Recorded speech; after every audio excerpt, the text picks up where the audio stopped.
Control line کے دونوں جانب پاکستان اور دنیا بھر میں مقیم کشمیری یوم شہداء منا رہے ہیں، جس کا مقصد 13 جولائی 1931 اور تحریک آزادی کشمیر کے دیگر تمام شہداء کو خراج عقیدت پیش کرنا ہے، جنہوں نے ہندو سامراج کے تسلط سے آزادی کے لیے اپنی جانوں کا نذرانہ پیش کیا۔ غیر قانونی طور پر زیر قبضہ جموں کشمیر میں مکمل ہڑتال کی جا رہی ہے، جبکہ مزار شہداء نقش صاحب سری نگر کی طرف مارچ کیا جائے گا، جہاں 13 جولائی 1931 کے شہداء دفن ہے۔ ہڑتال کی کال کل جماعتی حریت کانفرنس نے دی ہے، جبکہ تمام آزادی پسند رہنماؤں اور تنظیموں نے اس کی حمایت کی ہے۔ 13 جولائی 1931 کو ڈوگرا مہاراجہ کے فوجیوں کی گولیوں کا نشانہ بننے والے 22 شہداء کو خراج عقیدت پیش کرنے کے لیے آزاد کشمیر، پاکستان اور دنیا بھر کے اہم دارالحکومتوں میں ریلیوں اور سیمیناروں کا اہتمام کیا جائے گا۔ یہ افراد ان ہزاروں لوگوں میں شامل تھے جو عبدالقدیر نامی شخص کے خلاف مقدمے کی سماعت کے موقع پہ سری نگر سینٹرل جیل کے باہر جمع ہوئے تھے، جس نے کشمیری عوام کو ڈوگرا حکمرانوں کے خلاف اٹھ کھڑے ہونے کے لیے کہا تھا۔ نماز ظہر کے لیے اذان شروع ہوئی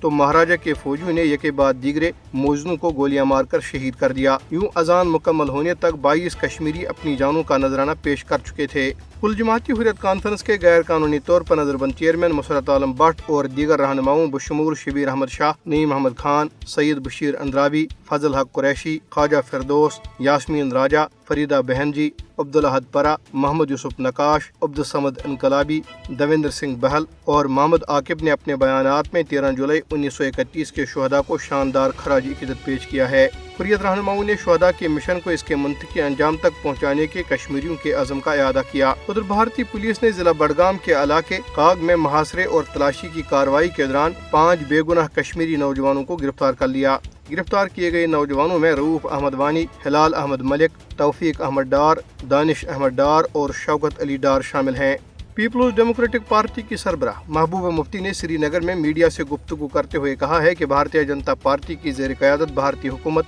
مقبوضہ جموں کشمیر میں قبرستان کی خاموشی کو اپنی فتح کے طور پر پیش کر رہی ہے۔ انہوں نے دفعہ 370 کی منسوخی کے بعد مقبوضہ کشمیر میں صورتحال معمول پر آنے کے مودی حکومت کے نام نہاد دعووں کا ذکر کرتے ہوئے کہا ہے کہ یہ ایسا ہی ہے جیسے کوئی گنڈا گھر میں داخل ہوتا ہے اور سب کو مارتا ہے اور پھر گھر کے اندر خاموشی پر فخر کرنا شروع کر دیتا ہے۔ محبوبہ مفتی نے کہا کہ مقبوضہ کشمیر میں کسی کو زمینی حقائق پر بات کرنے کی اجازت نہیں ہے، یہاں تک کہ صحافیوں پر بھی غیر قانونی سرگرمیوں کی روک تھام کے کالے قانون اور پبلک سیفٹی ایکٹ جیسے کالے قوانین کے تحت مقدمات درج کیے جاتے ہیں۔ دریاسنا سری نگر اور راجوری میں لوگوں نے قابض انتظامیہ کی عوام دشمن پالیسیوں کے خلاف احتجاجی مظاہرے کیے۔